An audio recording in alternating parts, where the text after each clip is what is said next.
Si vous êtes curieux de comprendre comment s'est terminée la série L'élu sur Netflix, voici tous les détails à connaître sur le cliffhanger. Déconseillé aux moins de 16 ans, L'élu est une série disponible sur Netflix depuis le 16 août dernier. Adaptée d'American Jesus, des comics de Mark Millar, elle raconte l'histoire de Jody, un petit garçon doté de pouvoirs visiblement similaires à ceux de Jésus-Christ. Lorsque l'enfant de la ville de Santa Rosalia commence à changer l'eau en vin, ou en sang, rendre la vue à des aveugles ou bien ressusciter des morts, tous les habitants crient au miracle.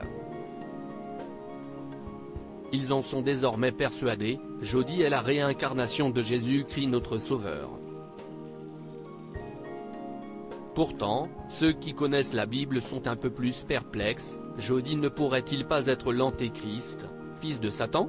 Si vous n'avez pas visionné l'intégralité de L'élu mais que vous souhaitez tout de même savoir comment ça se termine, voici un résumé explicatif du cliffhanger.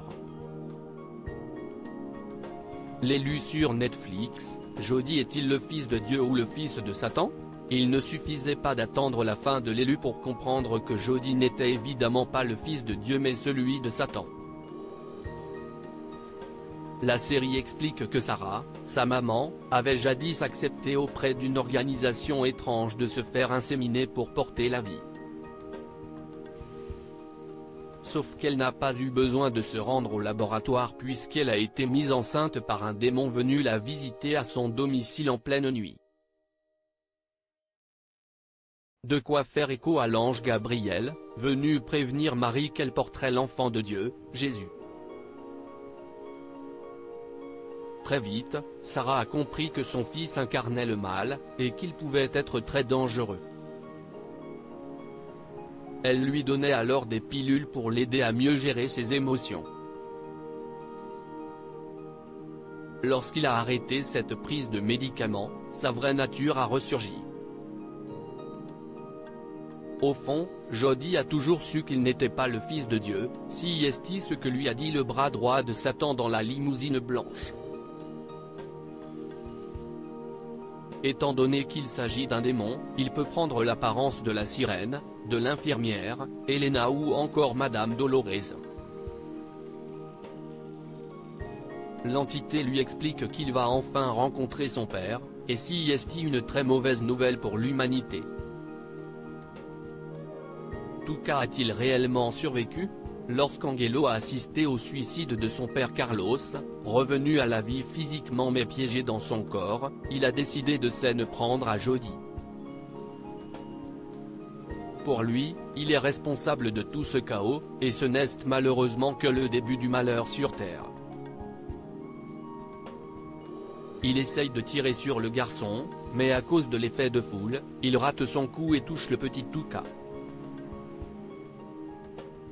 Il décède et Jody ne peut résigner à accepter sa disparition. Jody sauve Angelo de la pendaison orchestrée par les habitants et se rapproche du corps sans vie de Tuca pour tenter de le ramener parmi les vivants. L'enfant doté de pouvoirs mobilise tellement d'énergie que les habitants de la ville s'évanouissent. Cela a fonctionné, Tuca est sauvé. Il semblerait qu'il soit lui-même, peut-être en raison du lien qu'il partageait autrefois avec Jody. Que va faire Jody en grandissant?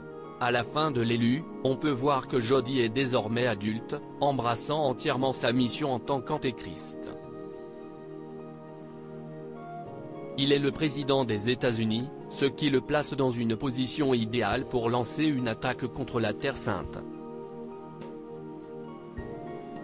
On peut supposer qu'il s'agisse de Jérusalem, bien que la série ne le précise pas. Son rôle est certainement de pervertir la plupart des habitants de la planète afin que chacune des âmes revienne à Satan et non à Dieu. Il va aussi certainement faire en sorte de détruire la plupart des lieux saints, afin de rappeler que la terre lui appartient. Si Netflix commande une saison 2 de L'élu, elle devrait nous dévoiler les efforts mis en place par Jody pour arriver à ses fins, alors que le Muel et sa bande feront son possible pour l'arrêter. Dans la bande dessinée originale de Mark Miller, American Jésus se termine par une confrontation entre Jodie et la vraie seconde venue du Christ sur Terre, qui arrive sous la forme de Catalina, une version féminine de Jésus. Article écrit en collaboration avec 6 Médias.